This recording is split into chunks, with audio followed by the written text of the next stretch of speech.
Hello दोस्तों, कैसे हैं आप सब। आज की हमारी कहानी है बिन माँ की बहू। अगर अच्छी लगे तो चैनल को लाइक शेयर और सब्सक्राइब करना ना भूलें। जब सोनम 5 साल की थी तभी उसकी माँ की मृत्यु हो गई थी। उसके पिता ने ही उसे पाल पोस कर बड़ा किया था।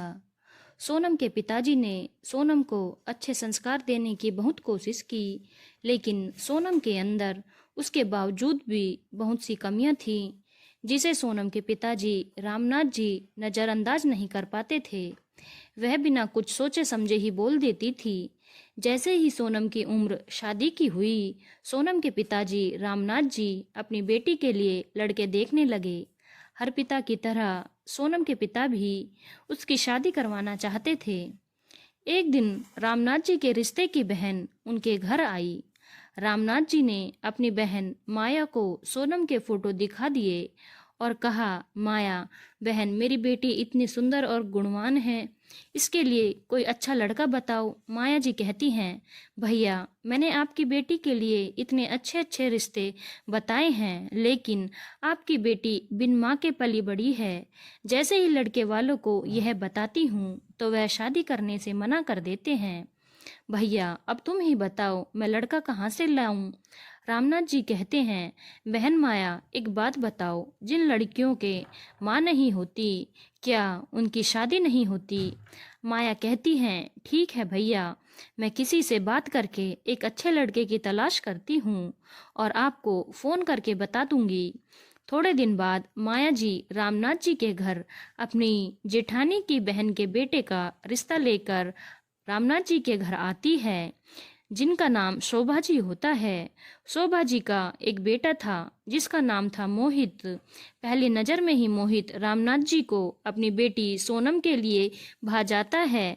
रामनाथ जी कहते हैं, देखिए बहन जी, यह मेरी बेटी सोनम है। इसके माँ की मृत्यु बचपन में ही हो गई थी। अकेले मैंने ही इसकी परवरिश की है और अच्छे संस्कार देने की कोशिश की है। मेरी बेटी सोनम को घर का सारा काम आता है। यह आपको कभी शिकायत का मौका नहीं देगी। तभी मोहित की माँ रेखा जी कहती हैं, भाई साहब, इससे हमें कोई फर्क नहीं पड़ता कि सोनम बिन माँ की बेटी है। हमें आपकी बेटी पसंद है। आप अपनी बेटी सोनम की मर्जी बता दीजिए। रामनाथ जी कहते हैं, बहन जी, आपका बेटा तो मुझे पहली नज़र में ही भा गया था। जब हमने इसकी फ़ोटो देखी थी तो बस भाई साहब अब शादी की तारीख निकलवाइए। और हाँ बहन जी, वैसे तो मेरी बेटी सोनम बहुत समझदार है, लेकिन इसे फिर भी अगर कोई नादानी हो जाए तो मुझे उम्मीद है कि आप इसकी गलतियों को नज़रअंदाज करेंगी। रेखा जी कहती हैं, अरे भाई साहब, आप बिल्कुल भी फिक्र मत करिए, हम सब बातों का पूरा ख्याल रखेंगे और आज से सोनम आपकी बेटी नहीं, मेरी बेटी है। कुछ दिनों बाद सोनम और मोहित की शादी हो जाती है। रेखा जी अपनी बहू का बहुत ख्याल रखती हैं और मोहित भी सोनम से बहुत प्यार करता है, लेकिन सोनम अपने ससुराल में किसी से ढंग से बात नहीं करती थी। एक दिन रेखा जी ने अपनी बहू सोनम से कहा, अरे बहू, तूने सुबह से खाना नहीं खाया है, मैं तेरे लिए खाना ले आती हूँ। तभी सोनम चिल्लाकर बोली, क्या है माँ जी, आप तो हिटलर की तरह मेरे पीछे पड़ी रहती हैं, मुझे नहीं खाना कुछ भी। अरे बहू, लेकिन तूने सुबह से कुछ नहीं खाया। सोनम फिर से चिल्लाकर बोली, माँ जी, अगर आप कुछ अच्छा खाने में बनाओगी तभी तो खाऊंगी। रोज रोज दाल चावल बनाकर रख देती हैं, मैं रोज दाल चावल नहीं खा सकती हूँ। तभी रेखा जी मुस्कुराते हुए कहती हैं, अरे बहू, तूने मुझे बताया नहीं कि जो तुझे खाना है मैं वही बना देती हूँ मैं तेरे लिए। सोनम मुंह बनाते हुए बोली, कोई ज़रूरत नहीं है माँ जी, आप तो बस अपने बेटे का ध्यान रखिए, मुझे जो खाना होगा मैं खुद बना लूँगी। रेखा जी, सोनम का जवाब बुरा तो लगता है, लेकिन वह चुपचाप वहाँ से चली गई। जब अगले दिन रेखा जी खाना बना रही थी तभी सोनम किचन में आई और अपनी सास से पूछने लगी, माँ जी, आज खाने में क्या बन रहा है, बहुत अच्छी खुशबू आ रही है।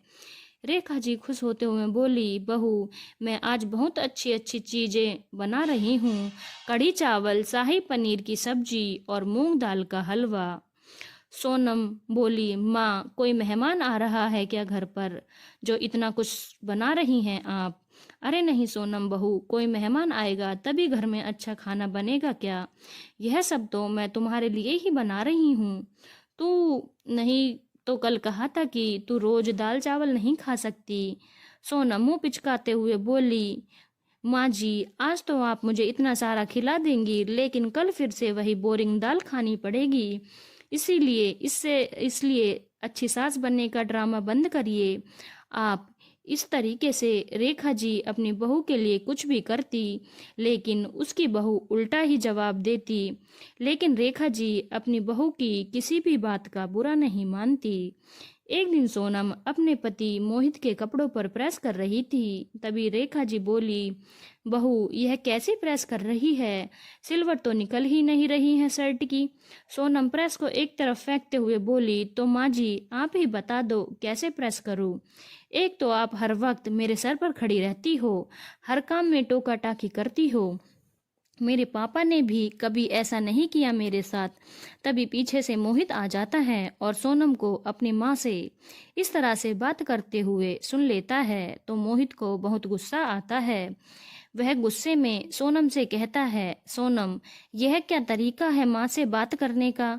तमीज से बात किया करो माँ से। तभी सोनम तमक कर बोली, आ गए माँ के वकील बनकर। सुनिए जी, मैं तो तमीज से ही बात करती हूँ। आपकी माँ ही है जो मेरे कामों में रोका टोकी करती रहती है। अगर यह ज्यादा मेरे पीछे पड़ी तो मैं भूल जाऊंगी यह मेरी सास है। मोहित चिल्लाकर बोला, सोनम लगाम लगाओ अपनी जुबान पर। सोनम मोहित के कपड़े फेंक देती है और कहती है, अपनी माँ से ही प्रेस करवा लो, और वहां से चली जाती है। उसके बाद मोहित अपनी माँ से कहता है, माँ आप क्यों इसकी बातें सुनती रहती हो? आप इसे कुछ बोलती नहीं। रेखा जी बोली, अरे बेटा क्या बोलूं इस बेचारी को, बचपन से ही माँ नहीं रही, पिता ने ही पाला पोसा है, इसीलिए माँ क्या होती है इसे पता ही नहीं है। मोहित बोला, इसे तो माँ का मतलब ही नहीं पता, और यह इतनी बदतमीज है। जिसकी माँ नहीं होती तो उसे तो माँ का मतलब और ज्यादा पता होना चाहिए कि माँ क्या होती है। रेखा जी बोली, अरे छोड़ना बेटा, अभी नई नई आई है, थोड़े दिन बाद खुद ही समझ जाएगी। और रेखा अपने बेटे के कपड़े पर प्रेस करने लग जाती है। मोहित थोड़ी देर बाद अपने रूम में जाता है और सोनम से पूछता है, सोनम तुम हमेशा माँ से ऐसे क्यों बात करती हो? सोनम बोली, अरे मोहित तुम अपने माँ के प्यार में अंधे हो गए हो, तुम्हें कुछ दिखाई ही नहीं देता। मैं तो तमीज से ही बात करती हूँ, पर वही हैं जो मेरे पीछे पड़ी रहती हैं। देखो सोनम, प्यार से समझा रहा हूँ, समझ जाओ। आज के बाद माँ से ऊंची आवाज में बात मत करना, वरना मुझसे बुरा कोई नहीं होगा। मोहित ने सोनम को समझाया, लेकिन सोनम के ऊपर कोई असर न हुआ। एक दिन रेखा जी सोनम से बोली, सोनम बहू तुम कपड़े धो लो, मैं खाना बना लेती हूँ। सोनम गुस्से में बोली, मैं नहीं धोने वाली आपके कपड़े, मुझे अपनी सहेलियों के साथ घूमने जाना है। रेखा जी बड़े प्यार से बोली, अरे बहू तूने बताया नहीं कि तू कहीं घूमने जा रही है।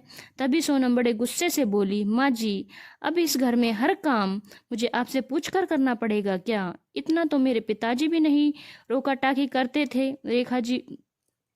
रेखा जी बोली, मेरा वह मतलब नहीं था बहू, मैं तो सिर्फ इसलिए पूछ रही थी क्योंकि मोहित आएगा तो मैं उसको क्या जवाब दूंगी। सोनम बोली, अरे माँ जी आप अपना दिमाग मत चलाइए, मैं खुद मोहित को बता दूंगी। और हाँ, रात को भी मैं देर से आऊंगी, इसीलिए रात का भी खाना आप ही बना लेना, लेकिन मेरे लिए मत बनाना, मैं बाहर से खाकर ही आऊंगी। और इतना कहकर सोनम घर से बाहर चली जाती है। सारी सहेलियां आपस में मिलकर अपनी सास की बुराई कर रही थीं, लेकिन सोनम चुपचाप बैठी थी। तभी उसकी सहेलियां पूछती हैं, सोनम तुमने अपनी सास के बारे में कुछ नहीं बताया, तुम्हारी सास कैसी है? सोनम बोली, अरे क्या बताऊं, मेरी सास तुम्हारी सास की तरह नहीं है। वह मुझ पर ना ही हुक्म चलाती हैं और ना ही काम करवाती हैं। तब सहेलियां बोली, इसका मतलब तो यह हुआ तुम्हारी सास तुम्हारी माँ जैसी है। तभी सोनम आश्चर्य से बोली, क्या माँ ऐसी होती हैं? उसकी सहेली बोली, हाँ मेरी माँ तो ऐसी ही है, अपनी सहेलियों की बात सुनकर सोनम हैरान हो जाती है और वह पूरा दिन अपनी सास के बारे में सोचती है। एक दिन रेखा जी के भाई भाभी और भतीजा अचानक से उनके घर आते हैं। रेखा जी बोली, अरे भाभी जी आइए, और दिनेश बेटा आप दोनों अचानक यहाँ कैसे आ गए? रेखा जी की भाभी बोली, अरे दीदी हम दिनेश के लिए लड़की देखने आए थे तो सोचा आपसे भी मिलते चलूं। रेखा जी बोली, भाभी जी बैठिए सोफे पर। सभी बैठ जाते हैं। रेखा जी अपनी भाभी से पूछती हैं, तो कैसी लगी लड़की आपको भाभी? भाभी बोली, रेखा दीदी मुझे तो लड़की अच्छी ही लगी, लेकिन दिनेश को पसंद नहीं आई। पर आप यह बताओ कि आपकी बहू कहाँ है? कहीं दिखाई ही नहीं दे रही। रेखा जी बोली, अरे भाभी वह अपने कमरे में है, अभी बुलाती हूँ। सोनम बहू, ओ सोनम बहू जरा बाहर तो आना, मेरी भाभी आई है, तुमसे मिलना चाहती है। सोनम बाहर आ जाती है और बैठकर सबसे बातें करने लगती है। कुछ देर बाद रेखा जी सोनम से कहती हैं, बहू सबके लिए चाय बना ला।